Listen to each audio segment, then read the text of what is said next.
بەناوی خوای گەورە سڵاوتان لێبێت بەڕێزان لە بەرنامەیە ئەمڕۆ باز لە ئیسلام و کورد و پرسیینەتەوەی دەکەین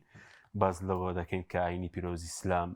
تێڕوانین چییە بۆ پرسی نەتەوەکان دەوڵات زمان هەروەک سەرەوەش دەکەین بۆچی لە کاتی هەندێک ڕووداودا تێپەڕاندن هەیە لەلایەن ئەوانەی کە خۆیان بە نەتەوە پەرزەزان یاخود خەڵکانێکی دیکەشەیە بە ناوی ئاینی پیرۆزی ئیسلام زوڵم لەو گەلانە دەکەن یاخود دەوڵاتانی کە کوردیان بەسەردا بەش بووە ینی خۆیان ناوە دەوڵەتی ئیسلامی بەڵام زوڵم لە گەلی کورد دەکەن و کێشەی کورد چۆن چارەسەر دەبێت و چارەسەر بۆ پرسی کێشەی کورتەیەوە ئیسلامیەکان ڕۆڵیان چیە لە پرسی نەتەوایەتی و بۆچی لەو ڕووداوانش زۆر جار لە پەنای ئەوەشدا هێرش دەکرێت سەر پیرۆزیەکانی خەڵکو و ئاینی پیرۆزی ئیسلام ئەم پرسیان لەگەڵ هەرێک لە بەڕێزان دکتۆر کەریم ئەحمەد لە ستۆدیۆ هەروە لە ڕانیشەوە مامۆستا ئارام محەممەد قسەی لەسەر دەکەین سوپاسیان بەدەبوونتان دەکەین کاکتۆر بە خێربێنێک لە بەڕێستانەوە دەست پێ بکەین سەرەتا گەر بچینە سەر تێڕوانینی ئیسلام بۆ پرسی نەتەوەکان ئیسلام چۆن سەیری نەتەوەکان دەکات تێڕوانینەکە چۆنە هیچ نەتەوەیەک باڵەز دەکات بەسەر نەتەوەی دیکەن بەناوخوای گەورە مهرەبان درود و سڵاو لەسەر گیانی پاکی پێغەمبەر خۆشەویستمان زۆر سوپاس بۆ ئێوە بۆ سوپاس بۆ کەناڵەکەتان ڕێز و سڵاومەیە بۆ بینەرانی خۆشەویست طبعا لە کاتی خڕۆشانی عاتفی و حەماسی جەمعی و ئەوانە قسەی منطقی و لۆژیکی و عەقلانی زۆر ناخوا یان خەڵکی زۆر گوێ لێ ناگرێ بەس من هەوڵە دەم یعنی بەدوور لەوە هەموو خڕۆشان عاتفیە بە عەقلانیەت و بە لۆژیک قسە بکەم شتەکان چۆنە ئەوها باسی بکەین ئێمە زین ئاین بەعام ئەم ئاینە ئاسمانیانە مەسەلەی قەومیەت لە ئاینەکانە وەکو هین با بڵێن نەکراوتە ئەساسێک یا بنەمایەک بۆ جیاکردنەوەی ملەتان ئێستا مەسەلەن ئاینی مەسیحی لە ئەم سەری دنیا بۆ سەری دنیا خەڵکەوەی مەسیحیە هەموو ئەقوامی تایە لە یەهودیەکانە بە هەمان حاڵ بە هەمان شێوە لە ئیسلامە بە هەمان شێوە ئاین یعنی با بڵێن بانگەوازێکی نەتەوەی نییە یا بانگەوازێکی ئەثنی عەرقی ئەمانە نییە یا بۆ زپی پێز بێ یا بۆ ڕەش پێز بێ یا بۆ عەرەب بێ یا بۆ هین بێ ئاینی ئیسلام مەبادئەکانی ئاینی ئیسلام ئاشکرا لە یەکەم ڕۆژە خوا سوبحانه وتەعالا فەرمێ ئینا ئەرسەلناکە للناس کافە بۆ هەموو بەشەریەت ئێمە تۆمان ناردووە بۆ پێغەمبەری خوا صلی الله علیه وسلم و ئەش فەرمێت یعنی جیاوازی زمان و جیاوازی ڕەنگ و ڕوو جیاوازی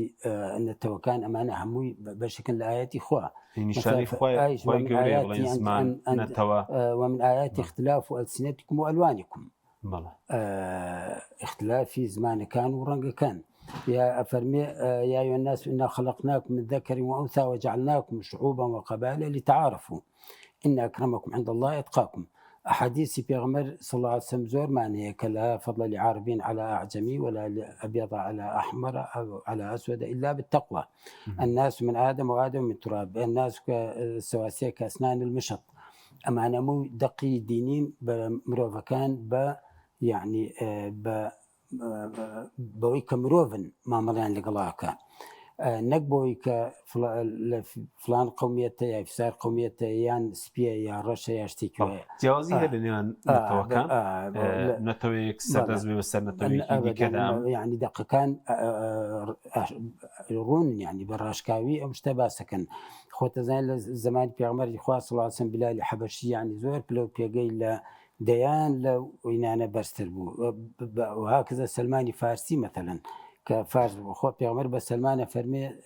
سلمان منە ئەهل البەیت بەڵام ئایەتی قورئان دابەزێ سەر مامی پێغەمبەرە تەبەت یەدا ئەبی لەهەب وتەب ئایەت دابەزێ بەسەر سەرۆکی قورەیشا کە ئەبوو جەهلە و قسەی پێڵێ ئەمە لە ئیسلامە یعنی جیاکردنەوەی خەڵکی لەسەر ئەساسی نەتەوە یا لەسەر ئەساسی زمانە لەسەر ئەساسی ئەمانە بڵێن ئەم لەو باشترە لە ئیسلام ئەم شتە نییە پێغەمبەری خوا صلی الله علیه وسلم چۆن ئەم هینەی تەوزیف کردووە یعنی مەسەلەن جیاوازی قەبیلە خۆ مەسەلە بەس هین نییە نەتەوە نییە لەناو قەبیلەشە هەستا لەناو عەرەبە شەڕی بەینی قەیسی و یەمەنی و مضەری و ئەمانە هەر زۆر شتێکی بڵاو بوو حتا لە هینیشە لە ئەندەلوسە عربەکان چوونە ئەندەلوس لێ شەڕی قەیسی و یەمەنی چەندین ساڵ بەردەوام بوو تاکو عەبدوڕەحمانی داخل چوو بۆ هین لە ساڵی 1936 کۆچیە هەموو شەڕی هین بوو قەبەلی بوو شەڕی خێڵ بوو و هەم خێڵانەشە موسڵمان بوون و هەرکە هینیشیانە کرد لە شەڕ هەمووشان بە هیتافاتی الله ئەکبەر شەڕیانە کرد یا من لەسەر ئەم مەسلەی هیتافانی کە لە سووریا کرا لە شەڕەکانە یعنی مەگەر تاریخ بخوێنی تۆ قەبایلەکان هەردوورا موسڵمان بوو شەڕیانە کرد ئەچون بەگژێکە دوای کامیان سەرکەوت الله ئەکبەر الله ئەو هیتاف خۆ معناوی نییە کە ئێوە کافرن معناوی بوو ئەتر ئەمە هیتافێکە یعنی وەکو بۆتە بەشێک لە سەقافەی ئیسلامی لە کاتی شەڕا لە کاتی دووگۆڵی یامەسن لە کاتی دووگۆڵە لا ئیرادی هەموو ئەوانەی کە سەقافەی دینیانێ الله ئەکبەرەکەن تۆ ئەمە ڕەنگە زۆر سەرنجتدا بێ ئەمە کە شتێک گەورەکرات علاکولی باجارێ نەچین سەرم بابەتە هەڵوێسی ئیسلام لەسەر نەتوایەتی بە کورتکەمەوە ئەمە ئەسڵی هەڵوێسی ئیسلام لەسەر مەسلەی بوونی نەتەوەی جیاواز و بوون و بە عەمەلیش لە تاریخی ئیسلامیە فترێ عەرەب حکمی کرد فترێ فارس حکمی کرد فترێ کورد حکمی کرد فترێ تورک حکمی کرد تورکمان حکمیان کرد هەموو چینەکانی یا هەموو توێژەکانی یا هەموو نەتەوەکانی ئومەی ئیسلامی بەشی خۆی حکمیان کردووە و مەرکەزیەتیان هەبوو ملەتانی تر قبوڵیان کردووە و لەژێر ئاڵای ئەوانە با بڵێن ملکەتیان بوون و شەڕیان کردووە و بە ئەمیر و بە گەورەی خۆیان زانیوە یعنی کەسێ بەسەر نەوێت وەڵام سەلاحدین کوردە بۆ قبوڵم نییە هی لەگەڵا بکەم یا کەسێت بێتی وەڵا سەلجوقیەکان تورکن ئێمە قبوڵ ناکەن یا ئەتابەگیەکان تورکن ئێمە قبوڵ ناکەن بە حکمی ئەتابەکی مەسئلەی قومیەت خۆت یعنی ئیسلامەوە پێغەمبەری خوا تەوزیفیە کرد لە شەڕەکانیشە قەبیلە جای ئەکردن بۆ منافەسە لەسەروی کامیان یعنی زیاتر دەور ببینێت ببێتە منافسە لە بینیانە بۆی یعنی بەڕوە ئیجابەکە ئستفادەی لێ کرد بەکاری هێنا مەسئلەی قومیەت شتێکی تازەیە لە دینە شتێکمانەیە لە فقها پێوتە نەوازل نەوازلیان ئەو شتانەی کە پێشتر نەبووە مەسەلەن کێشەی قومی لە بینی مسلمانانە تاکو تا هاتنی کۆتایی سەدەی هەژدە تقریبا تا هاتنی اتحاد و تەرەقی طبعا سەرتا لە ئەوروپا دەست پێ کرد لە ئەوروپاش نەزعی قومی وجودی نەبوو دوای لە ئەوروپا دەستی پێ کرد لە ئەوروپا دەیان شەڕیان لەگەڵ یەکاکرد لەسەر مەسەلەی قومیەت دوای تێگەیشتن کە ئەمە نەتیجەی نێوازیان لێنا ئێستا دەیان وڵات بە ئەڵمانی قساکەن بۆشیان کرد ئەڵمانیش نین بەلاشیانەوە کێشە نییە دوای هاتو وڵاتی ئێمە ئەوەی کەسجێی سەرنجە کە هاتو وڵاتی ئێمە لە ناو تورکەکانە اتحاد و تەرەقی تەبەنیان کرد دوای لە ناو عەرەبەکانە مەسیحیەکان تەبەنیان کرد ئایا ئەمە بە ئیعاز پیانوتە تەبەنی ئەم مەسەلەی قومیەتە بکەن بۆ لاوازکردنی دەوڵەتی عوسمانی یا قۆستیانەوە یعنی مەسەلەی قومیەتیان قۆستەوە بۆی بتوانن کاریگەر بن لەناو یعنی شتێکە گەڕان بە دوای ئاسرێک یا بەڵای بە دوای شتێکی ترا کە بە خەڵکیان بەسێت و مەسەلەی قومیەت و دین بخرێتە ئەولاوە المهم دوای ئەوەت لە اینجا کە عەرەب تەبەنی دوای عوسمانێکە دوای تورکەکان کاوان تورکسیەتیان کرد عەرەب لەناو عەرەبە داواتی قومی دروست بوو طبعا لێرە لە دوای ساکسپیکۆوە کە عالەمی ئیسلامی تەقسیم کرا کورد تەقسیم کرا بەسەر چوار بەشە لەم شوێنانێک کە کوردی تیا بوو نەزعی قومی دروست بوو وەکو ڕەدفە لێک بۆ ئەوان لەناو کوردیشە ئەو هەستە وردە دروست بوو بەس ئەم جملەیە محەممەد ئەمی زەکی بەک ئەڵێ تا تورک نیانوت ئێمە لە تورکیا بخۆی پیاوێکی گەورە بوو لە ئەستەمبول ئەڵێ تا تورک نیانوت ئێمە تورکین من هەستم نەکرد کە کوردم یعنی هەستم بە جیاوازی ناک پێویستم بۆ نەبوو بڵێ من کوردم یا ئەو هەستم بۆ دروست بێ کە من کوردم و جیاوازم لە خەڵکی تر ئەمە یعنی ئەمە تا ئەم کاتەتر قەزەی قومیە سەریاڵدا ئەبێ ئەمە لێرەوە ئێستا دراسی بکەین هەڵوێستی ئیسلام ئەمە نازلەیەکە یان شتێک کە تازە ڕوویدا حکمێکی فقی ئەوێ حکمێکی شەرعی ئەوێ ئەم حکمە شەرعیە چییە چۆنە مولابساتی چییە حەزەکە دوای باسیەکە دیمەوە خزمەتت ماوەسارم جەنابیشت بەخێر بێی دەمانوێت سەرنجی بەڕەشی بزانین دوای دێنێ سەرپرسی ئیسلام و کورد بەڵام سەرنجی بەڕەشی بزانین لەبارەی ئیسلام تێڕوانینی بۆ نەتەوە یاخود ئێمە کە کوردین مەسەلەی خۆشویستنی نیشتیمانەکەی خۆت بێ ئاڵاکەی خۆت بێ نەتەوەکەی خۆت بێ پارێزگاری لە خاکەکەی بێ ئەمە چۆنە لە ڕوانگەی ئیسلام سرتا بسم الله الرحمن الرحيم وبه نستعين بخراتني معنا برزكتان دكم سلام هبو بينراني كنالي اسماني بيام اما بتالا اسلام دات بلغنويستا طبعا اسلام لقال تشتكي فطرة انسان تكناجيله لقال باب تكناجيله لقال عقلي انسان دا بيتوا يتصاني عقل نبي عقلي صريح اما بتي خوشويستني توا خوشويستني خاك شتكي اسلام داني بيدا هناوا خواجه فرمي اللي تعارفوا يوم كانوا بتسن قالوا كمالك بو يكتب ناس انك اللي تعارك وبو يبشر بين يعني استعمل بنو من كابراك عربا يكش كتركا اما كردين بو خواي جورا نيكدين بتسن قالوا كمالك وجعلناكم شعوبا وقبائل لتعارك وبو يبشر بين بالكو اللي تعارف وبو يكتب ناس بيكوا قالوا غوري شارستانيت كان قالوا غوري زانست كان قالوا غوري بيرو بوتسنا كان تام كان يعني اساسا بو اويه بلان كاتيكا او فكريه بابتي نتوا دبت نتوا برسيا علي دبل رجع دروا اسلام لقى صوز نتواتي خوشويستني نتوا دا هيا وكو پیغمبر عليه الصلاه والسلام كاتك واشاري مكه بزيهش فرمي او زويه خوشويسترين زوي لايمن اگر بتوبزي منيان لو شار درنك با من هرگز لایتون بزينه دهش دوات دالي شهر فتحي كدو شاري مكه يعني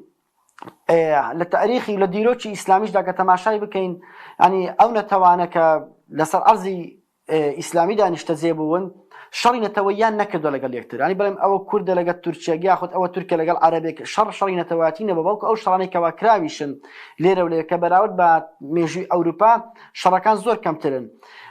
شركان شر نتويين ببلك زوت الشر للصلاه بو شر بن معلب بو شر خيل بلقال خيل يعني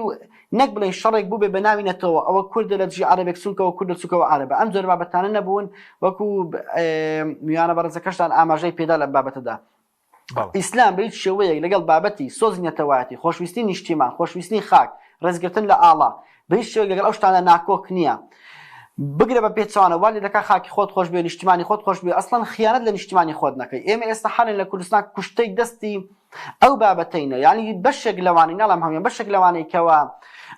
هالجري برسمي نتواتين لهمان كتا خيانتي للاجتماع نكاي دكا ارزكاي دفروشه باش كل براكاي دكا خنزل پشتو براکەی دەدالەکاتە وەکو براکەی هاوزمانی خۆیەتی یا خوێنی خۆیەتی نازانێت کڕێزی نیشتمانی پارێزێ ئیسلام دژی ئەوانەیە لە هەمان کاتە وا دەکا ئەو تاکی موسڵمان وا دەکا نیشتیمان پەرست نەبێ خاک پەرست نەبێ ئاڵا پەرست نەبێ نەتەوە پەرست نەبێ وەکو ئەوەی ئەمڕۆکە بەداخەوە نەتەوە دراوسەکانمە بنمە تورکیا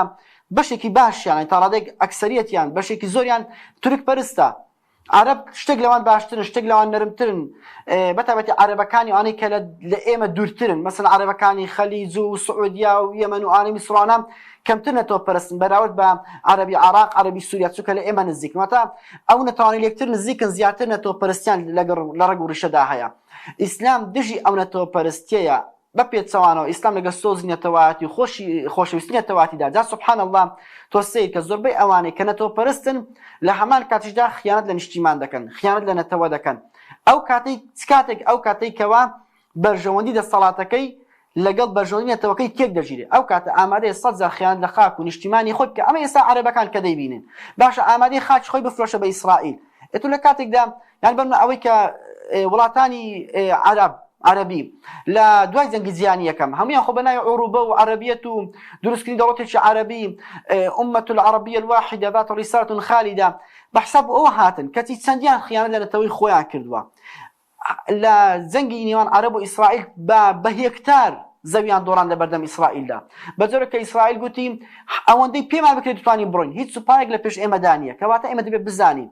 نەتەوە پەرست هەموو دەبێ معڕەزە بەسەر پێوەیە بۆ ئەوەی کەوا خیانەت لە نیشتیمانی خۆی بکە بەپێچەوانە ئەو کەسەی کەوا نیشتیمانی خۆی خۆش دەبێ سۆزی نەتەوایەتی هەیە کەمتر وا هەیە پەنابەتە بەر خیانەتی نیشتیمانی و خیانەتی نەتەوایەتی و خیانەتکردن لە ئاڵاکەی باشە بەس مەوسە جیاواز چیە لە بینی سۆزی نەتەوایەتی و نەتەوە پەرستێنی بەرز دەڵی ئیسلام لەگەڵەوەدایە کە تۆ پارێزگای لە خاکی خۆت بکەی نیشتیمانی خۆت خۆش بوێ زمانی خۆت بە هەمان شێوە بە جیاوازی لەگەڵ نەتەوە پەرستەکە چییە و پێشتریش بابەتێکە نووسی و باسی دوو ڕەوتت کرده بوو تێپەڕاندن بە ناوی نەتەوە پەرستی و هەندێکیشان بۆم لە ژێر ناوی ئیسلام ئەگەرەوەشمان بۆ ڕوون بکەیتەوە بەڵێ جیاوازەکە نەتەوە پەرست ئەو کەسەیەکەوە نەتەوەی خۆی دەکاتە پەرستراوێک بە پێچوان هەموو نەتەوەکانی دیکە زەڵبی سفر دەکا. ئەم دیاردەیە لە ناو تورکدا لە دوای ساڵی 1893 وردە گەشەی کرد. لە ساڵی 1924 گەشتە لوتکە، گەشتە دوندی نەتەوە پەرستی. هەر بەڕێوە بوو هەتا نزیکەوە 100 ساڵ بە تورک خەریکی تورک پەرستیە، واتە ئیعتراف ناکات، دان ناهێنێ بە جیاوازی نەتەوایەتی لەگەڵ نەتەوەیەکی دیکەدا. ئامادە نییە وەکو برا لەگەڵیدا بژێ، ئامادە نییە ئیعترافی پێ بکە، ئامادە نییە حساب بۆ مافەکانی کاتە نەتەوەی سەردەستە و نەتەوەی بندەستە پەیدا دەبێت. ئیدی لەو دەوڵەتەدا دەوڵەتێکی هەمیشە لاوازە، چونکە هەمیشە لەناو خۆدا شەقار بوو، لەناو خۆیدا قڵیشی بردووە. ئەو نەتەوەی کەوا بندەستە هەمیشە هەوڵدا ئەو دەوڵەتی کە حکمی بەسەردا دەکات. سووریا وابوو، سووریا دەوڵەتێکی نەتەوە پەرستی بوو لە سەردەمی حافظ ئەسەد و بەشار ئەسەد. ئەوە ئێستاش بەداخەوە سەرەتاکانی دیار نییە کە سەرەتاکانی باش پێمان ناڵێ، سەرەتایەکی جوان نییە. بەهەرحاڵ بەڵام ئەو کەسێک کە نیشتیمانی خۆی خۆشوە سۆز نەتەواتی هەیە، لە هەما کاتە بەلاشی و ئاساییە کەسێک لە تەنیشتی بێ ئینگلیزیێک بێ، بەلای ئاساییە کە بەنمونە عەرەبێک هەبێت، تورکێک هەبێ. ئەمن دەتوانم بڵێم میلەتی کوردێک لەو نەتەوانەیەکەوە کەمتر نەتەوە پەرستە بگرێت لەو نەتەوانەی ئەخلاق و ڕەوشتی زۆر جوانە. من بە حەقیقەت ئەم قسەی لەبەرەوە ناکەم چونکە کوردێکم، چونکە زمانم کوردیە، بەڵکو بە عیلمەوە قسەی دەکەم. میلەتی کوردێکێکە لەو میلەتانەی کە نەتەوە پەرستی هەستن دیاردێک دەبین دیاردەی نەتەوە پەرستیان لەلایەن هەندێک لە گەنجانەوە ئەویش کاردانەوەی بەرامبەر ئەو زوڵمەی کە لە میلەتەکەی دەکرێت. ئەگەر نابەشوازێکی گشتێکە تەماشاکەین، میلەتی کورد تا ڕادێکی زۆر سۆزی نەتەواتی هەیە، خۆشەویستی بۆ نیشتیمانەکەی هەیە، بەڵام بەلاشی و ئاسایی نەتەوەیەکی دیکە لە تەنیشتیدا هەبێ. یعنی ئەمە تەماشاکەین لە کوردستانی باشووردا هەمیشە شەڕ هەبوو لە بینین پێشمەرگە لەگەڵ حکوومەتی عێراق، بەڵام قەت شەڕەکە نەبوو شەڕ لە نێوان کورد و عەرەب، واتە شەڕی ئێمە وەکو کورد لەگەڵ حکوومەتەکانی عێراق بوو، نەک لەگەڵ عەرەب. بەس بەپیچانەوە نەتەوە پەرستی لە هەندێک دەوڵەتە وا ڕەجی داکوتاوە بۆتە شەڕ لە بینی دوو نەتەوە. ئەمە خەتەرێکەیە، ئەمە خراپێکەیەتی. زەحەد و نەتەوە کەش کە نەتەوە پەرستن ئامادەن خیانەت لە نیشتیمان و خاچی خۆیان بکەن کاتێکەوە بەرژەوەندی نیشتیمانەکەی لەگەڵ بەرژەوەندی دەسەڵاتەکەی تێک دەژیرێ. بەڵێ سپاس دەکەم. دوای دێمە خزمەتت کە تۆر گەشتێکت ما لەسەر مەسەلەی نێتەوە دەنا زۆرجار باسی کورد ینی زۆر سەرەوە دەکرێت بۆ سوودی لە ئیسلام وەرنەگرت و ئایا سوودی لێ وەرگرتەوە بۆ پرسی نەتەوەی خۆی یاخود مەسەلەی سەر بۆ خۆبوون و دەوڵەتبوونی هەر نەتەوەیەک لە ئیسلام دەچۆنەوە. بەڵام پرسیارێکی نالۆژیکیە. کورد بۆ دەوڵەتی بە ناوی ئیسلام بۆ خۆی دروست نەکردووە. تاکو ئەم دەوڵەتی قەومی شتانە سەری هەڵدا دەوڵەتی قەومی نەبووە، عایلە حکمی کرد، سەردەمی سەلاحەدین نەبووە. تاکو ئەم دوایە شتێک نەبووە بە ناوی عوسمانیەکان، بە ناوی باپیریان و دەوڵەتکە ناونراوە. ئەم شتە وجودی نەبووە. تۆ کە وجودی نەبێت یان تۆ بڵێ لە سەردەمی سەلاحەدین بۆ دەوڵەتی کوردی دامە سوالی پرسیارێکی زۆر یان مەبەستم تۆ نیانی وانەکە و پرسیارەکەن زۆر پرسیارێکی نالۆژیکیە، پرسیارێکە یعنی لە تەبیعەتی ئەو قۆناغەت تێناگا و تەبیعەتی ئەو سەردەمە تێناگا. سەلاحەدین پاشای 4-5 وڵات بوو، کوردایەتی بکردا بووە، ئەوڵام بۆی ناچوە سەر کوردایەتەوە وجودی نەبوو. وەکوە کابرا سەرۆکی حکومەتێک بێ، سەرۆکی وڵاتێک بێ بڵێ وەڵام منەوە ناکەم ئەمە قامی شارێک. سەلاحەدین هەر بەناوی عایلەکەی خۆیەوە. ئێستا کورد لە سووریا هەیە، بە بابڵێن لە زۆربەی شارەکانی سووریا هەیە، لە مەسر هەیە، لە یەمەن کورد هەیە، لە زۆر شوێنە کورد هەیە. هەمووی سەردەمی سەلاحەدینە. کوردەکان حکومیان کردووە، عەرەبیش نە عەرەب نە تورک کەس لاری نەبووە لەوەی کە بەعەکسەوە تا ئێستا ئەوانەی عەرەب شانازی بە سەلاحەدینەوە کات ئێمە نایکەین بەداخەوە. یعنی ئەمە کورد چەند ئێسفادی کردووە، کورد بەشدارێکی کاریگەر و فعال و ئەکتیڤی کردووە لە شارستانیەتی ئیسلامیە، لە بنیاتنانی شارستانیەتی ئیسلامیە، لە ڕووی سیاسیەوە، لە ڕووی سەقافیەوە، لە ڕووی علمیەوە، لە ڕووی لە هەموو ڕوویەکەوە کورد ڕۆڵی سەرکێ بوو. زۆر یعنی هەندێک لە زانان هەڵێن یعنی با بڵێن کۆڵەکەی ئیسلام چەند عالمێکی کوردن، يعني ابن الجزري وآمدي يعني وا باسكن ك يعني اسلام اواني كبونه تقول كبو زان اسلامي كانوا بوين هم زاني كردن بجداري كرد لشارستاني اسلامي جاوز اسلام لا بابلين لا اشتكاين تروي لا ولاتاني تر ريغي لا هيچ ملت يعني قلتو بجداري بكاله بنياتنان ام شارستانيته و يني بكات بابلين پێشەوی بکات یا سەرۆکاتی بکە یا شتێکە لەو بابەتە ئەمە لەبەرەوە ئەمە پرسیارێکی هینە ئەمە ئامێنێتەوە سەر ئەمەی کە ئێستا مەسەلەن 100 ساڵێکە ئەوەندێ 150 کورد بۆ ئیسفادی لە ئیسلام نەکردووە ئەم مشکلی ئێمە هەموو گەڕێت و دوای ساکسپیکۆ ئەگینا لە دەوڵەی عوسمانیا سوپای حەمیدی هەمووی کورد بوون کورد پێگەی کورد لە دەوڵەتی عوسمانیا زۆر گەورە بوو یان نازانم بازێک کەس ئەگەر کوردایەتیەکەن ئەگەرین بۆ ڕقتان لە دەوڵەتی عوسمانی دەوڵەت عوسمانی کورد لە ناو دەوڵەتی عوسمان ئەگەر ناکۆکێک شەڕێک لە مەنتقەکاردا خێڵەکان کردویانە لە بینی خۆیانە میرنشینەکان لە بینی خۆیانە کردویانە کەس بە حکمی کەس رازی نەبووە چون مەسەلەن ئەم پشتی بە والی فلانە شوێن بەستەوە پشتی بە والی فلانە شوێن بەستووە خۆیان ناکۆک بوون ئەگینا پێگەی کورد لە دەوڵەتی عوسمانیا زۆر گەورە بە پیرەمێر متەسەرفی ئەستانبول محەممەد ئەمین زەکی بە ینی خەڵکانێکی زۆر کوردی خۆمان لە دەوڵەت عوسمانیا ڕۆڵیان هەبووە لە دوای ساکسپیکۆ کە کورسەکە عالمی ئیسلامی تەقسیمەکرێ لە بینی فەرەنسا و ئینگلترا لەو ڕۆژەوە یعنی بڕیار درراوە ئەم تەقسیمانەی کراوە دیارە تاکو ئێستا ئەم وڵاتانە نیازیان نییە ئەم خەریتەیە بگۆڕن ئەم نەخشەیە بگۆڕن لەبەرەوە ئەبینی ناچارە بین ئێمە یعنی ئەوە تا کوردی ئێران کوردی تورکیا کوردی عێراق ئەبینی ناچاری ئەکەن بگەڕێتەوە سەر ئینی ساکسپیکۆ و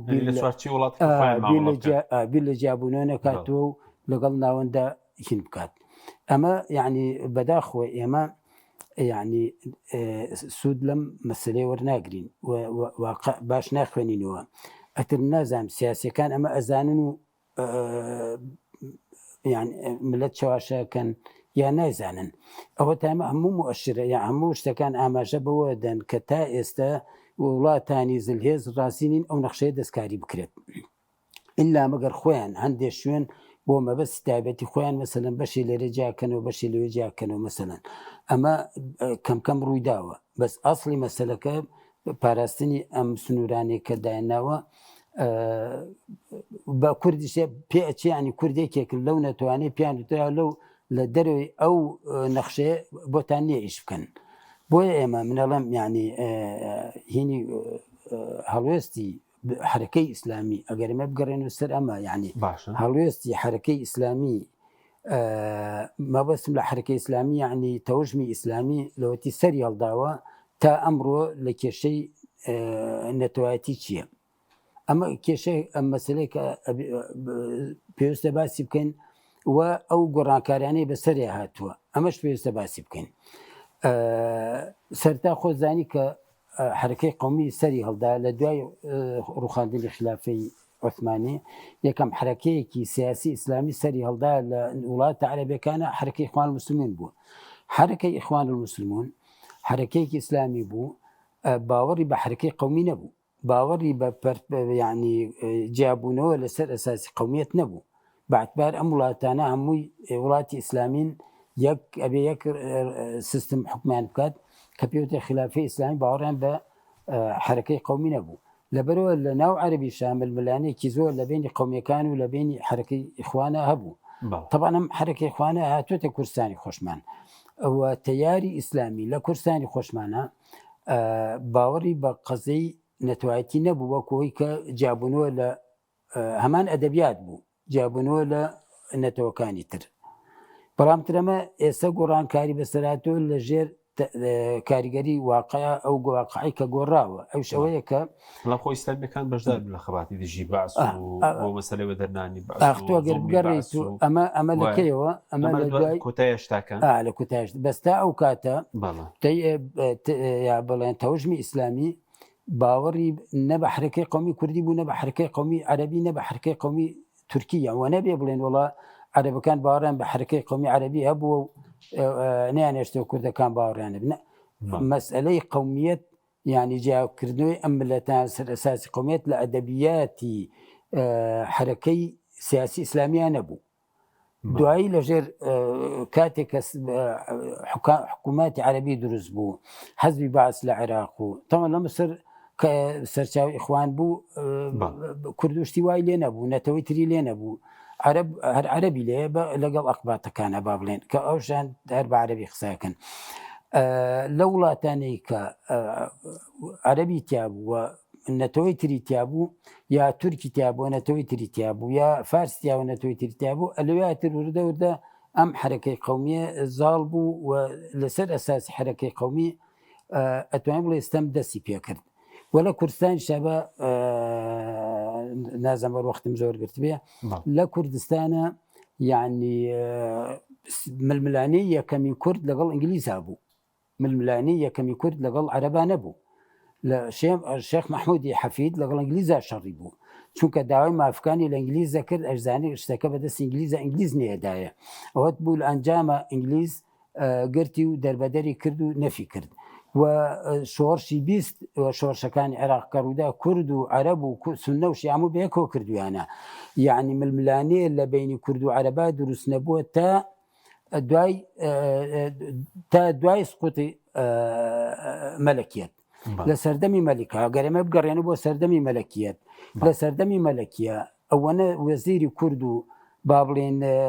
هینی کوردمان هەبووە متەسەرەفی کوردمانە بە وەختە بە محافزە وترا متەسەرف ئەوەندە هینی کوردمان هەبووە عەرەبمان نەبووە کورد لەو سەردەمی مەلیکا ئەتوانین بڕێ لە ڕووی سیاسیەوە لە عەرەبی سوننە و لە عەرەبی شیعەش پێگەشتووتر بوو حتا باسەکان وەزیر داخلەی سەردەمی مەلیک ئەتر نازم سعید قەزازەیە کێکی تریانە ئەچێ بۆ لای نووری پاشاڵێ پاشە ئەو وەختە چواردە محافەزە بوو لە عێراقا پێوترە لیوە وتی پاشا لە چواردە متەسەرف یانزەی کوردم داناوە وتی لەسەر ئەساسی کەفاءەت و لێهاتووی داتناوە یا لەسەر ئەساسی مەحسوبیەت یعنی لەبەرەو کوردن و خزم کنوین وتی نە پاشا لەسەر ئەساسی کەفاءەت لێهاتووی وتی دا ئیجرایکە باین بە یعنی پێگەی کورد لەناو لە عێراق سێ مفتی عێراق بە دوایەکە کورد بوون پێش هاتنی جمهوری پێش هاتنی جمهوری دێمە خزمەت باسی مامۆستارە بێمە خزمەت بەڕێزت سەبارەت بە ئیسلامیەکان و ڕۆڵیان لە پرسینەتەوایەتی چۆنە یاخود زۆرجار بۆ لە ڕووداوانە لە پەنای ئەوە هێرش دەکرێتە سەر ئیسلام ڕووداوێک ڕوودەدا یاخود ئیسلامیەکان پێرشیان دەکرێتە سەر بەڵێ وڵا پێشتە پرسیارەکەت کرد وڵامی ئەو پرسیارت دەمەوە و دواتر لە هەنای ئەو پرسیارەوە وڵامی پرسیارەکەی دیکەش دەدەمەوە پێشتر گوتان دووڕە وتان ئەمڕۆ لە کوردستان تاوان دووڕەوتی پەڕگیر یەک ئەو لای گرتوێکیان ئەو لای گرتووە یەکێکیان بە ناوی نەتەوە و بە ناوی کورد و خاک و نیشتیمانەوە مێژووی خۆی زەڵبی سفر دەکات زیۆ بە سەڵاح حەدیدا قسە بە شێخ مەحموود دەڵێ قسە بە هەموو سەرەرەکانی خۆی دەڵێواتە ها پندێکی کوردیە دەڵێ ڕێوی لە کونی خۆی گرتەوە گەڕ دەبێ ئەوان زۆرەکان گەڕ بوون یعنی دژی نەتەوەی خۆیەتی لێرەوە دەڕواتەوە بۆ سەردەمی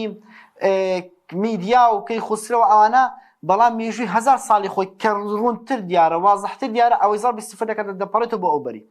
ئەوە یەک واتان دژاتی قورئان و پێغەمبەر و ئیسلام و هەموو ئەوانە دەکات ئەمە بەلایەک بەناوی کوردیاتیەوە دەیکات بەڵام ڕاستی دەبێت ئەمە کوردیاتی نییە چۆن کەسێک کوردی خۆش بوێ دەبێت دینی کوردیشی خۆش بوێ کە دینی زۆرنی ئەو میلەتە ئیسلامە ئەوە یەک دوو ڕەوتێکی دیکەمان هەیە ئەمیش ئەو سەری گرتووە ئەویشیان بەناوی دین و بەناوی خوداپەرستیەوە دژاتی ئاڵای خۆی دەکات پێی ئەو ئاڵای شیرکە دا بە ئەو ئاڵایە ئاڵای میلەتێکە ئاڵای میلەتی موسڵمان نە ئاڵای پارتێ نە ئاڵای یەکێتی نە ئاڵای کۆمەڵ نە ئاڵای گرتووە ئاڵای حیزبێک نییە ئاڵایەکەم ئاڵایە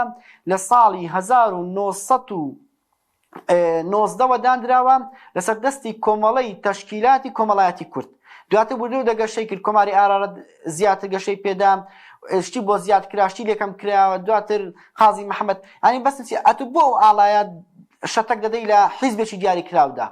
ئەمیش دێ دژاتی ئاڵای دەکات دژاتی بۆ نەتەوەیەکانی دەکات دەڵێکاکەم بەس خواپەرستم خۆ کەس نەی بۆ تو کە نەتەوەی خۆت خۆش بوێ ڕێزی ئاڵاکەی بگریمانەوەی نێت تو خواپەرستنی ینی دووڕەوت هەن نازانم لەڕووی عەقلیەوە لەنگن لەنگ یەکیان پێی وایە ئەگەر ئەتۆ خواپەرست بی نابێنێتەوەی خۆت خۆش بوێ ئەوەی دیکەش پێی وایە ئەگەر تۆ نەتەوەی خۆت خۆش بوێ دەبێت قەت لە ئیسلام بێ ئەو دووڕەوتی بۆگەنن لە کوردستان ئەمە سەبارەت بەوەیە سەبارەت بە پرسیاری دووەمت ئەوەیە کە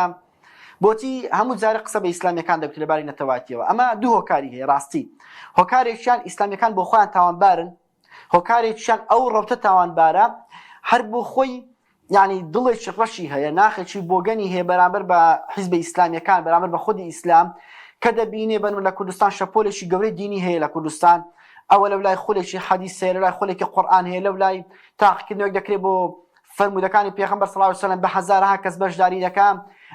زۆرێک لە زۆرەکان ڕێژێک لە ئازادیەکی باش لە هەرێمی کوردستاندا هەیە ئەو بەو بابەتە زۆر سەغڵەتە نازانێت چۆن دژایەتی بکە ئێستا کەم بابەتی نەتەواتی هاتوۆتە گۆڕێ لەو لە پەنا نەتەواتیەوە دێت دەکات لە ئیسلامیەکاندا ئەگەر نا ئیسلامیەکان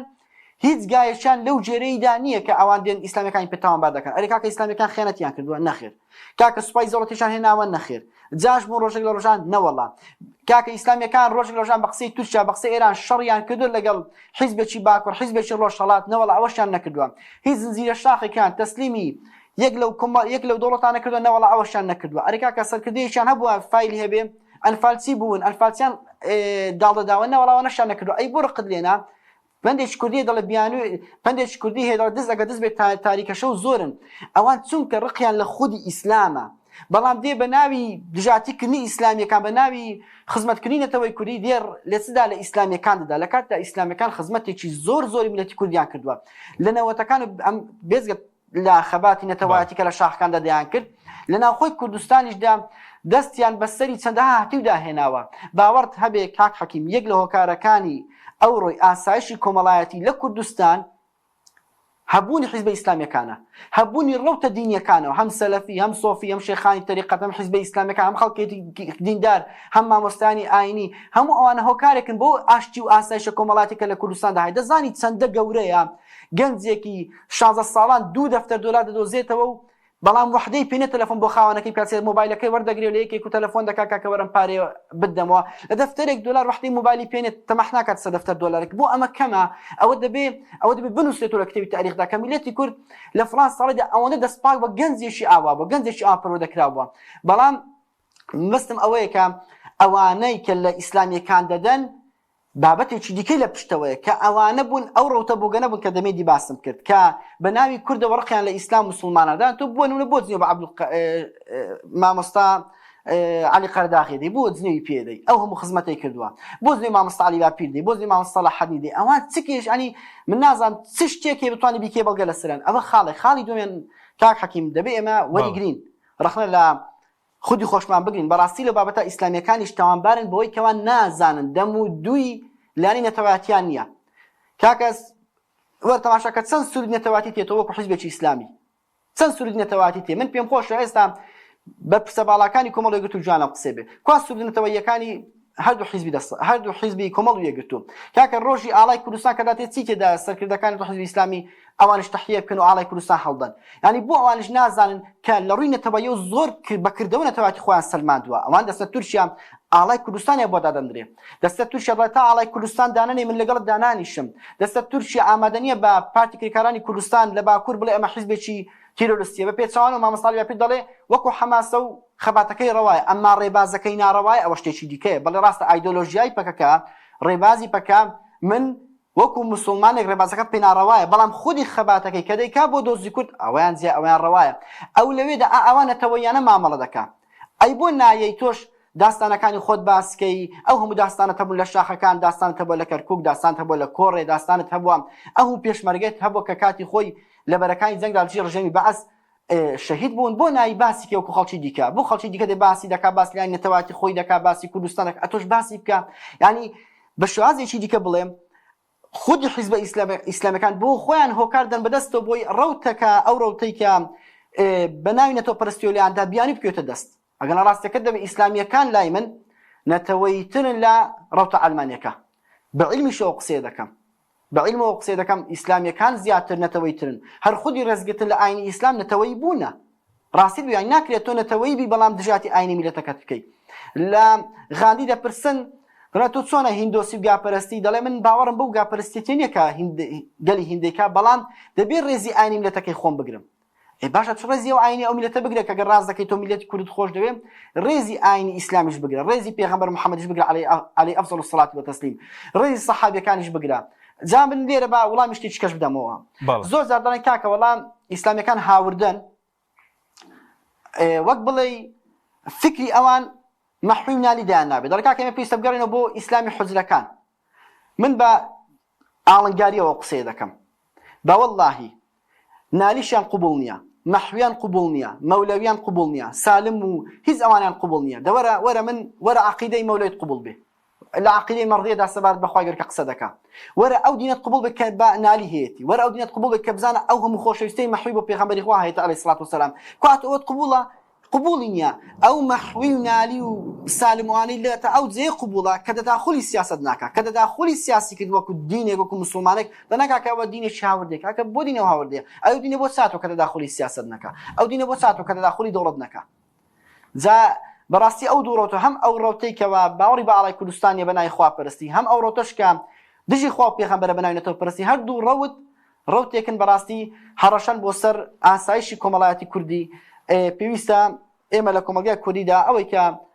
أو إسلامية أو كألمانيا هر حزبك إما همان دوازار كردبون كمان دكاتوا دبوايا إلا سياق استراتيجي اجتماعي كردستاني هم حزبك استراتيجي اجتماعي كردستاني دارج دابا هم حزبك على سرير رجبانا وكربارك بايا هم تسباين وناوي هم حزبك تسباين وناوي جواز كان لو كاتندا وازد هنا با لبناء خدمت كردني قال كردستان أو إسلامية أو علمانية أو شيوعية أو ليبرالة هرتيكا گرنگ ئەو دوازار ئێمە هەمومان هاوڵاتی ئەو کوردستانین هەمومان لەژێر پەرچەمی ئاڕای کوردستاندا دەژین دوازار ئەوێ شتێک بڵێم هەرێمی کوردستان زۆر ناسکە هەرێمی کوردستان وەکو دەڵێ پێچێکی مێژووی دروستی کردو بڕیارێکی ئەنجومەنی ئاسایشە هەموو کاتێک بەسەر پێوەیە بۆ ئەوەی کەوان لەبار ببرێ چونکە تۆ دەوڵەتنی بەخوا ئەمریکا ئامادە نییە بەرژەوەندەکان لەگەڵ تووشە بخاتە مەترسی لە بەرخاتی هەرێمی کوردستان بۆیە پێویستە ئەو هەرێمە زۆر بەهێز بکرێت زۆر پتۆ بکرێت لە ڕووی یاسایی لە ڕووی قانونی لە ڕووی دروستکردنی سەم ئەو کەرامەت بۆی لە ڕووی ئاسایشی کۆمەڵاتی ئاسایشی سیاسی ئانی ئەو حیزبانە بەیەکەوە دەست خزمەتی ئەو کۆمەڵگا بکەن خزمەتی کورد بکەن خزمەتی زمانی کوردی بکەن خزمەتی جلوبەرجی کوردی بکەن نەک بەداخەوە بڵێم ینی بکەونە ژێر کاریگەری ئەو هەڵڵای کەوا لە جیهاندا هەیە یاخود بکەونە ژێر کاریگەری ئەو کۆمەڵ و گروپانێکەوە هەردووچیان یەک لە دینەکەیدا شوێنەتەوەکەیدا بەڵێ سپاس دەکەم کەلتۆر میوە خزمەت بەڕێزت سەبارەت بەوەی کە زۆر تێپەڕاندن هەیە لە ڕووداوە لە پرسیینەتەوە ئەگەر قسەیەکی لەسەر بێ دواییش زۆری لە وڵاتانی کە کوردیان سەدا بەشکراوە دەوڵەتی ڕاستەقینی ئیسلامی نین بەڵامیان ناوێن لە خۆناوە دەوڵەتی ئیسلامی بەڵام ئەوانی ژامادەین مافەکانی کورد بنیان ئەوە چۆنە جارێ کامیان هەوی لە خۆینەوە دەوڵەتی ئیسلامی بەڵێ فقط ئێران بەڵێ ئێران شەگەر هینەکە بێ تورکیا دەڵێن باگراوەندێکی ئیسلامی شەرع دەڵێن ئەوە لە قینا جارەوە شەرع بخەولا هێشتاوە تازەیە هێشتا تاقیمان نەکردوە بە تەواوەتی بەس عێراق حزبی باس حکومیە کرد پێش حزبی باسشتەوە قەومیەکان تورکیا تا سەش ڕژێمەکە ئەلمانیە بڵێ هین متەدەین ئەردوگان بەڵام ئەوەی سەیریان ئۆردوگان خۆتەنە بەرامبەر بە کورد هینی خەڵکی جیاوازی ناکەن لە بینی ململانی دەسەڵات و سیاسی لەگەڵ تێکەڵێکن لەگەڵ مەسلەی دینی یا لەگەڵ مەسلەی قەومیە ئێستا لە تورکیا ئەوەنەی هێر شەکرێز ئەوەنەی توندن بەرامبەر بە هینی خزمەت جەماعەتی خزمەت بەرامبەر کوردەوەنە توند نین یعنی سیاست لە تورکیا وایە لە ئێرانە مەسەلە تایفێکە زیاتر دەورێت کاڵی شارچەند زۆر زەقیە لە ئێرانە لە عێراق ناوە بە مافەکانی کورد بە زمانەکەی بە خۆکەم کوڕی لە بڵێن ئایدۆلۆژیای بۆ نمونە هەندێکی کوردی لێرەکەم کوڕی لە ساڵدا کاک حکیمێمە وتمانیانی گەیشت نەوەی کە حرەکاتی ئەحزابی قەومی سوڵتان گرتە دەست لەم وڵاتانە لە عێراق لە تورکیا لە سووریا ئەلم شوێنانە کە عەرەبەکان کە قەومی بوون و باسی قەومیەتی عەرەبیانە کرد طبعا بەرامبەرە هەستی سۆزی نەتوانێتی بۆ تۆ دروستە بێ بتێ نەتەوێ یعنی لەو شوێنانەشی کە زیاتر ئێستا گەرمیان مەسەلەن لە گەرمیانە زیاتر ئەمەینە بوو بۆچی چونکە بەرێکەوتنەکە ڕاستەوخۆ بوو لەم دوورۆ ڕەنگە زۆر ئەستیان پێ نەکرا بەس لێ بەرێکەوتنەکە لەبەری و ڕاستەوخۆ بوو هەستەکە قوڵترە لە مەسلەی لە مەنطقەی گەرمیانە ئەم مەسلەی یعنی قەومیەتە ئێمە بێ یعنی سیاسیینی کورد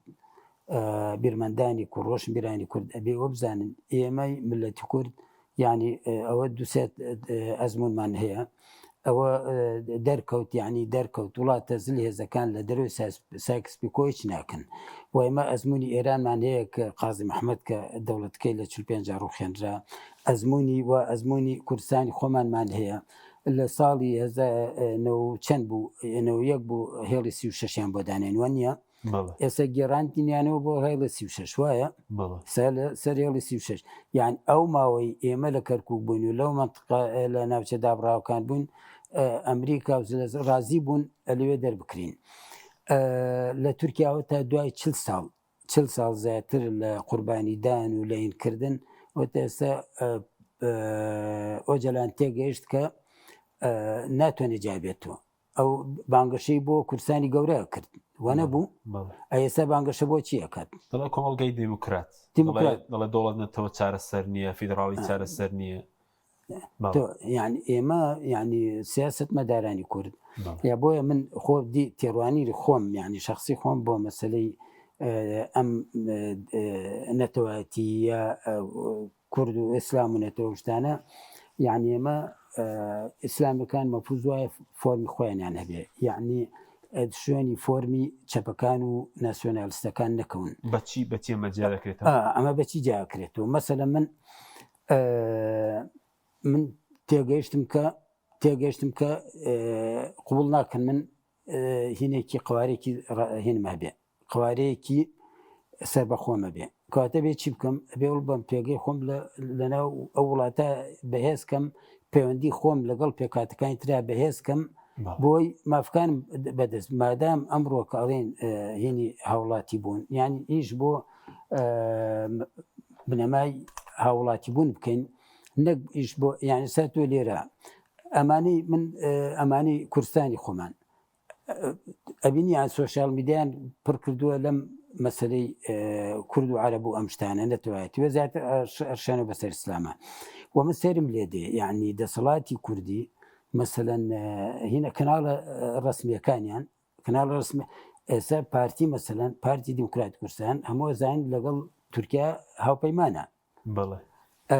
لەگەڵ شەرع و ئەشزانین لەگەڵ قەسەدە ناکۆکن ئەی بۆ هینەکانتان ڕاگەاندنەکانتان بە ئاراسەیەک پێچەوانە ئیشەکات من بیرم لێ کردەوە هۆکار چییە تەسەورەکەم یانێمە پێویستیان بۆیە کە سۆزی نەتوایەتی بەهێز بێ بۆ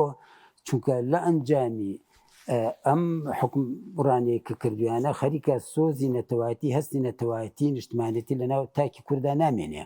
ئەوە تا کاتی ئەم ئامانە ئێستا دەمیان گەرمە لە کوردایەتی و باسی سووریاکەن و ئەماکەن خۆیان لە وڵاتی خۆمانە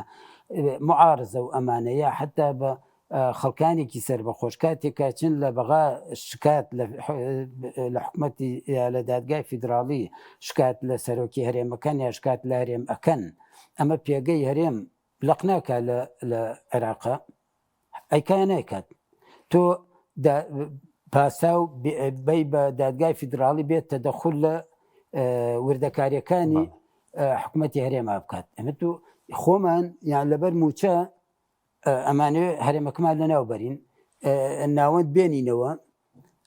لە تورکیاش بە هەمان شێوە کەچمە ئێستا ئەمانوێ کوردانی سووریا پاڵ پێ بنێن بەو ئاراستەی کە تەجروبەکە ئێمە دووبارە بکەنەوە شارەکانیان وێران بکرێت دەربەدەر بکرێن کیمیاباران بکرێن خوانە خواستیانی سەدان دەیان هزار قوربانی بن اینجا لە ئەنجام شادوایەکو ئێمە دانش ناچار بن بگەڕێن سەر سایکسپیکۆ تێبگەن کە لە دەروی سایکسپیکۆ مەجای ئیشکردنیان نییە و بگەڕێن لەسەگەڵ ناوەنداهین بکەن ئەی بۆ لە ئێستاوە بۆ ئیسفادە لە ئەزمموی عێراق و تورکیا و ئەمانە ناکەن بۆ تێناگەن کە ئێستا کوردانی ئێران تێگەیشتون یا من لە خەڵکانی ئێرانی پرسی لە ئێرانە کوردەکان داوای جیابنەوەکان دەخێت ئەم ئەزممەی عێراقمان بینی کوردستانی عێراق کوردانی ئێران ئەوان لە بەرچاو کەوتووە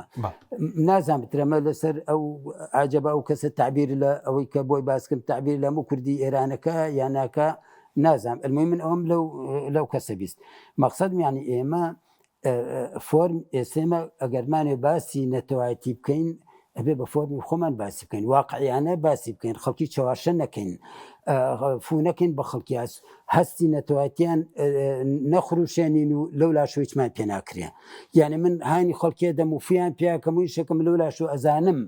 ئەزانم پێش موتراوە کە سنووری تۆ ئەوەندەیە بۆ من خەڵکی چاواشاکەین بۆ بەم شێوازە هین ئاشتی کۆمەڵاتی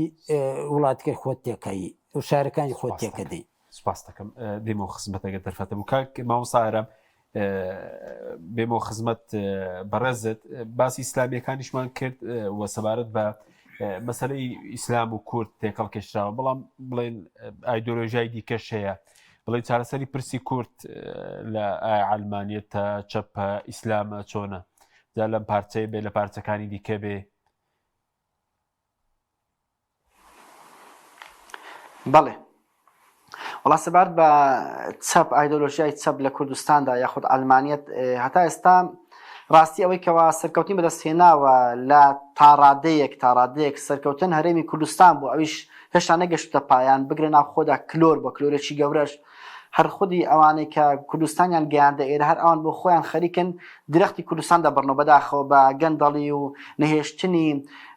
ئینتیمای خەڵک بۆ نیشتیمانەکەی بۆ کوردستانەکەی بەهۆی چی بەهۆی هەژارکردنیان بەهۆی بڕینی موچەکانیان بۆی زۆر تووشی نەخۆش دەرونی کردوون بە بابەتی موچەبانێ مەسەر زۆر بابەتی موچە ئەمە یەک دوو لە پارچەکانی دیکەش تەماشا دەکەین دوای 40 ساڵ لە خەبات و ئەم هەموو قوربانیە دواتر هاتنەوە گوتیان کە واز لە خەبات چەپ دێنی سەر خەباتی نەتەواتی دواتر لە خەبات نەتەواتی وازن هێناس دەڵێن دیموکراتی گەلانی دیموکرات طبعا پێیان وایە خۆی طبعا ئەو قسەیە ڕاستە حقیقەتێک بڵین زۆر گرینگە نیشتیمانی ئیسلامی ئەگەرچی ئیسلامیشتا حکم ناکە هەمووی بێتە کۆنفیدرالی یاخود بەلای کەمی زۆر یەکێتێک دروست کاوچەند ئەوروپا یەکێتی هەیە یەکێتی ئەوروپا هەیە ئەو سنوورانە کاڵ ببنەوە ئەو سنوورە دەستکردانە کاڵ ببنەوە بەڵام ئایا تۆ پێت وایە تورک ئامادەیە لەگەڵ تۆ کوبرا بژێ ئایا تۆ پێت وایە عەرەب ئامادەیە وەک تۆ لەگەڵ بە برایەتی بژێ بۆیە باشترین چارەسەر بۆ ئەوانەی خەبات نێتەواتی دەکەن ئەوەیە کە بتوان لەگەڵ دەوڵەتی ناوەندی خۆت ڕێککەوی کاگنوشڕا مستەفا کات خۆی دەگوت چارەسەر بۆ ئێمەی کورد لە باشتر ئەوەی بچین لەگەڵ حکومەتی عێراق ڕێککەوین بۆی حکومەتی عێراق و خۆمان بێسکەین بەرامبەر بە تورکیا بەرامبەر بە ئێران ئێستاش بۆ کوردانی ڕۆژئاوا هەمان وڵام هەمان چارەسەر باشە کوردانی ڕۆژئاوا بتوانن هەر چۆنێک بێ لەگەڵ حکومەتی ناوەندی سووریا ڕێککەون بتوانن بەشی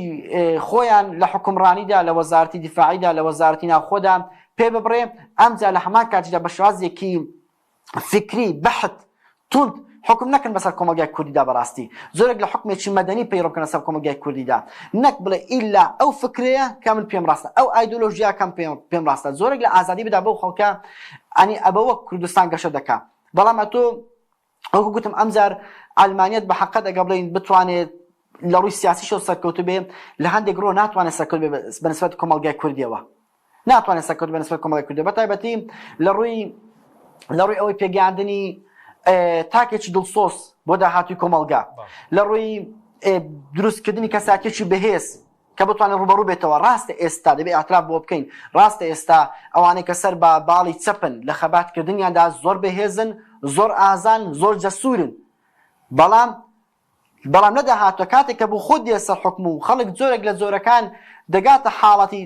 تەرفیهی و خۆشی ژیان ئەو کاتە ئەو هەستە نامێنێ ئەوەدا دەبەزێ زۆربەی زۆرێ ئەو کەسانی کە بە ناوی مافیکرێکار مافینێتەوە دێنە سەر حکوم دواتر پێچەوانەی ئەو مافانە دەجوڵێنەوە ئیدێەوە ئەوشوا دەکات بەهای نەتەوایەتی دابەزێ خەڵک ڕقینێتەوەی خۆی بێتەوە وەکەوەی کە ئێستا ئەمڕۆ لە کوردستاندا بەدی هاتووە نازانم تا چەند پەیامەکەم گەیشتووە پرسیارشم بڵێ لە کاتی جەنگەکان زۆر دەبینین مامەڵە لەگەڵ دیر خەڵکی مەدەنی ینی ئاینی ئیسلام ئەو چۆنە ینی مەسەلای پیرۆزی ئیسلام ئێستا حەماس ینی ئەتوانین بڵێ حەماس نمونەیەکی جوان بوو بۆ مامەڵەکە لەگەڵ دیر کۆمەڵێکی پەروەردەکراو یانی تۆ مەسەڵەن سووریا خۆ زانی چەندین گروپ بوون ئەم گروپانە توندڕەویان تایە زۆر توندڕەوشیان تایە لەم قۆناغی سەرەتایە دەوڵەت یعنی کاتێوێت تاکو ئەجندای خۆی یا تاکو دیدی خۆی یاینی خۆی بسەپێنێ چونکە ئینسان کە بوو بە پیاوی دەوڵەت کە دەسەڵاتی کردە بیرکردنەوەی حتمما ئەگۆڕێ لە جاران ئێستا دەسەڵاتی خۆمان با بڵێکێتی نیشتمانی کوردستان تێڕوانینی بۆ دین مامەڵی لەگەڵ دینا ئێستا وەکو هەفتاکانە زۆر جیاوازە بۆ ئێستا تێگەشتن کە ناکرێنی تۆ سەرۆکی هەموو ملت بی ئەبێ هەموو ینی نابێ پێکاتێک هین باش بەس نابێت دژادی ئیسلامیش بکرێت جار لە ڕۆژ ئاوا بێ لێرە بێ لەگەڵ کورد خۆی ئێمەین من ینی ئەوەی کە ڕوەدا جێی سەرنج ینی تۆ لە سووریا شەڕی دەسەڵاتە شەڕی دەسەڵاتە گومانی تیانە کە شەڕی بۆ ئەی پێچی بە کورد و عەرەبەوە بۆ ئەی پێچی بە یا بۆ ئەی پێچی بە ئیسلامەوە بۆی پێچی بە ئیسلامەوە یعنی چی پەیوەندێکی ئەمە بەڵێوانە کۆمەڵێکی متەدەینن تۆ کۆمەڵێکی مار یا بێ بڵێ ئەمە شەڕی یا بێ بڵێ ئەمە شەڕی ئایدۆلۆژیای شەڕی کوردایەتی ناکەن و لافی کوردایەتی لێمەدە یاگەر کوردایەتەکەیت و لەگەڵ عەرەبا شەڕەکەی بۆ ئەی پێچی بە ئیسلامەوە ئایا هۆکاری شەڕی تۆ لەگەڵ سووریا ئاینە یا دەسەڵاتە بۆ خەڵکی چوارشە نەکەن لەگەڵ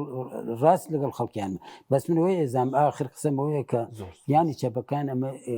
قۆزنەوە باشترین بە ئەی قۆزنەوە بۆ بڵاوکردنەوەی فکری خۆیان بۆ بڵاوکرد بۆ درایەتیکردنی ئیسلام و بڵاوکردنەوەی مارکسیەت و چەپگرایی و ئەو جۆرەشتان زۆر سوپاس دەکەین بەڕێز دکتۆر کەریم ئەحمەد لە ستۆدیۆ هەروە لە ڕانی و مامۆستا ئارام کوێخا محەممەد سوپاسی بەڕێز شای دەکەین سوپاس بۆ بیلرانی بەڕێز سوپاس بۆ هاوکارن خواتان لەگەڵ